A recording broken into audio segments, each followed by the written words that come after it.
Unlike Dewar, Onnes thought detailed calculations based on theory were vital before embarking on experiments.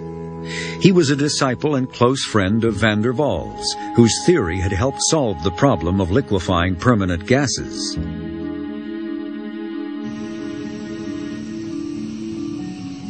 Though their approaches were different, Kamerlingh Onnes and Dewar used a similar process in their attempts to liquefy hydrogen.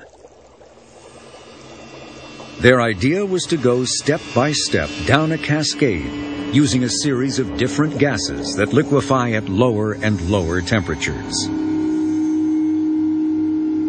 By applying pressure on the first gas and releasing it into a cooling coil submerged in a coolant, it liquefies. When this liquefied gas enters the next vessel, it becomes the coolant for the second gas in the chain. When the next gas is pressurized and passes through the inner coil, it liquefies and is at an even lower temperature. The second liquid goes on to cool the next gas, and so on. Step by step, the liquefied gases become colder and colder. Each one is used to lower the temperature of the next gas sufficiently for it to liquefy. In the final stage, where hydrogen gas is cooled, the idea was to put it under enormous pressure, 180 times atmospheric pressure, and then suddenly release it through a valve. This would trigger a massive drop in temperature, sufficient to turn hydrogen gas into liquid hydrogen at minus 252 degrees, just 21 degrees above absolute zero. Here was the risky bit, because his apparatus was going down in temperature, getting very, very cold, so very fragile, quite easy to fracture, while at the same time the pressures he was working at were very, very high, so the possibility of explosion. He took the most amazing risks, both with himself, he was a lion of a man in terms of courage, and with those around him. All the equipment he was working with could have crumbled or blown up, and more than occasionally it did. Dewar had many explosions in his lab. Several times, assistants lost an eye as shards of glass catapulted through the air. In the notebook, he actually jots down many details of what happened in the apparatus, but not what happened to his assistants. So somehow you get the impression that apparatus is more important than the assistants.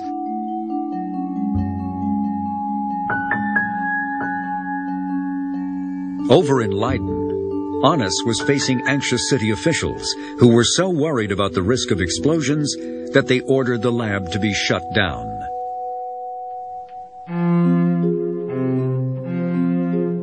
Dewar wrote a letter of protest on behalf of Onnes. But the Leiden lab remained closed for 2 years. Well, Onnes had to wait and to wait and to wait. Dewar was already starting with liquefying hydrogen, and well, Onnes had the apparatus to do so too, but it just couldn't start, so we had lost the battle before it was even begun.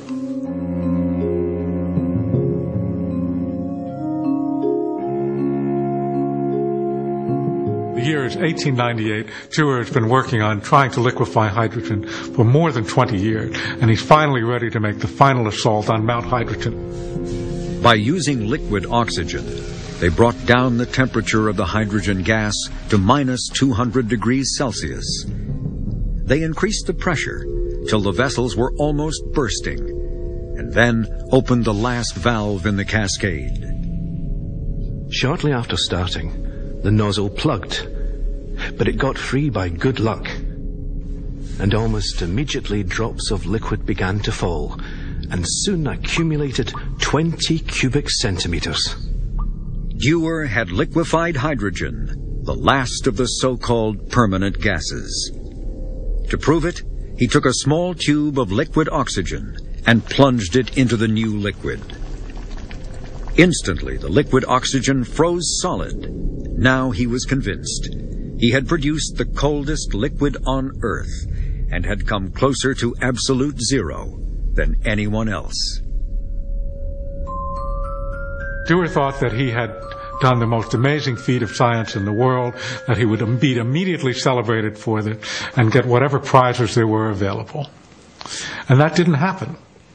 I think for Dewar, it was the ambition of a mountaineer. You've climbed the highest mountain peak that you can see in the range around you, and just as you get to the top of the peak, there's an even higher mountain just beyond. That new mountain was helium, a recently discovered inert gas that was originally thought only to exist on the sun. Van der Waals' theory predicted helium would liquefy at an even lower temperature than hydrogen, at around 5 degrees above absolute zero. Now all Dewar had to do was obtain some. It should not have been difficult.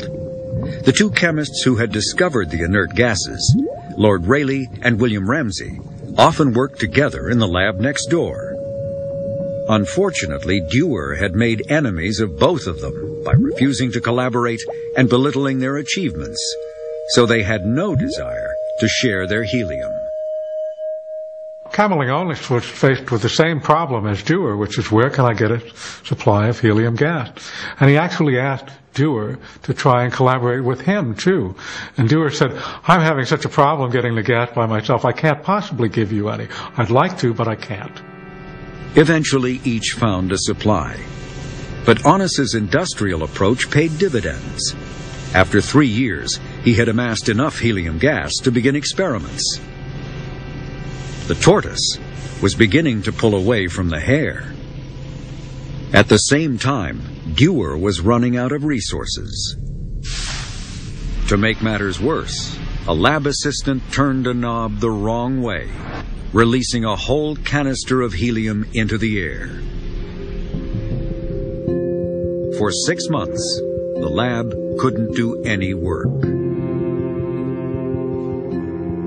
At one point, Dewar writes to Camerlingionis telling him that he's not in the race anymore. He thinks that the problems for liquefying helium are such that he's not able to complete the job. The battlefields of science are the centres of a perpetual warfare in which there is no hope of a final victory. To serve in the scientific army, to have shown the initiative, is enough to satisfy the legitimate ambition of every earnest student of nature. Thank you.